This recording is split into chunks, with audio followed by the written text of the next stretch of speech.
Hello and welcome to the UkeStuff channel. Today we'll be doing a tutorial of how to play along with the ukulele play-alongs of Ging, Gooli. Now, from what I've been researching, this has always been a Scout song, although there is some question about who might have actually written it.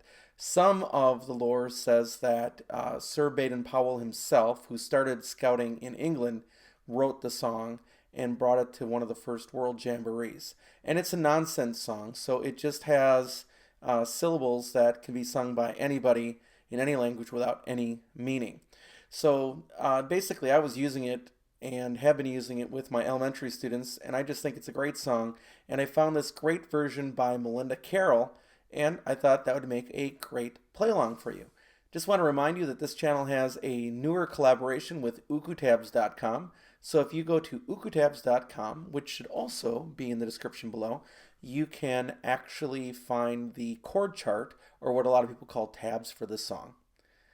And then this video is all about introducing the chords that you'll need for GCEA ukulele, which is soprano, concert, or tenor, as well as the chords that you'll need for baritone ukulele, and then a quick description about some strumming that you can do as well. So let's start off by looking at the chords you need for GCEA ukulele, and I will be using kind of a interesting instrument. This is a Lanakai, what they called the UkeSB. It's like USB because it has the USB symbol there and a spruce top and what they called a koa back and sides. It is solid, incidentally, but there was some discussion whether that's actually acacia or whether that's koa. And then it has an output port there, but also a mini USB. So you can play with this right into an iPad. So I've done some recording at times with this onto an iPad for my classes or other things. So they're not made anymore by Lanakai. These have been discontinued for quite a while, but you can still find some used ones out there and actually some new stock that's never sold. A lot of people weren't a big fan of this appearance. Kind of being a technology guy, I kind of like it. So, oh, and also if you notice the ukulele on the USB symbol, that's kind of fun. So, all right, let's take a look at the chords you'll need, and I only hear 4 of them. I hear the C chord, the G7 chord, the F chord, and then the occasional passing C7 chord, which would happen when you're on the C chord, leading to the F chord. And those are the chords that you need on GCEA ukulele for this song. Now let's take a look at the chords you need on baritone DGBE ukulele, and I'll be using my mainland baritone. It has a cedar top and rosewood back and sides. So there's only 4 chords that you have to worry about. The first is the C chord, then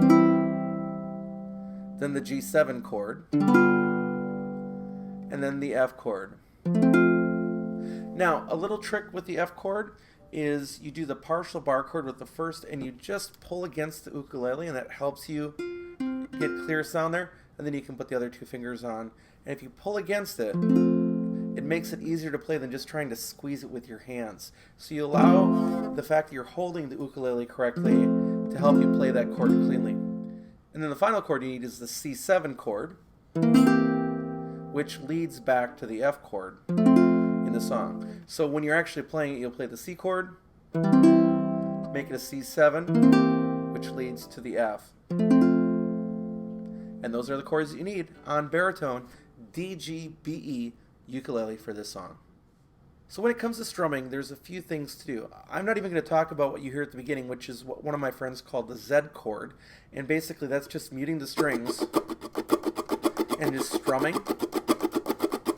21 Pilots does a similar thing with House of Gold, except they mute all but one string at the beginning of their song. So instead, what I want to do is focus on a couple different ways that you can play the main part, and then of course there's a little different part on the Shalawala part, and we'll talk about that too. So the way that I organize the song as a play-along is each chord lasts 2 beats, and even though chords are repeated, it just makes it really easy to follow. Now that's going to change in the next little part, but we'h get there in a second. So if you wanted to, you could just simply do down strums for the whole song generally and go ging gang gooly gooly gooly gooly watcha ging gang goo ging gang goo ging gang gooly gooly gooly gooly watcha ging gang goo ging gang goo. You could do that. So what I hear myself doing is playing down, down, up, down, up, down, up, down, down, up, down, up, down, up, down, down, up, down, up, down, up. I just skip one beat. It's kind of like this.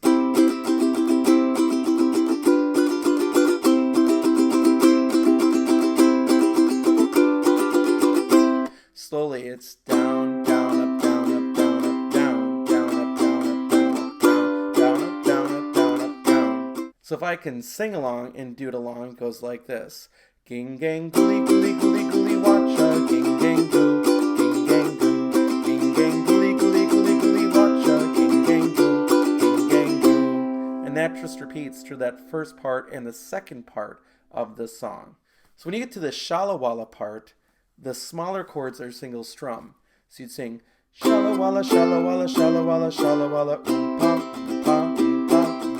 And you're back to ging gang gooly gooly gooly gooly watch. So again, it's just single strums. Shala walla shala walla shala walla shala walla ging gang gooly gooly gooly gooly watcha ging gang goo ging gang goo. And that's pretty much it for the song. So that's all you really need to know in terms of chords and strumming to be successful in the song. It's a great version by Melinda Carroll that she's put out there. Definitely check it out. It's fun to play along with, and I wish you the very best as you play. So thanks for watching the video, and we'll catch you next time.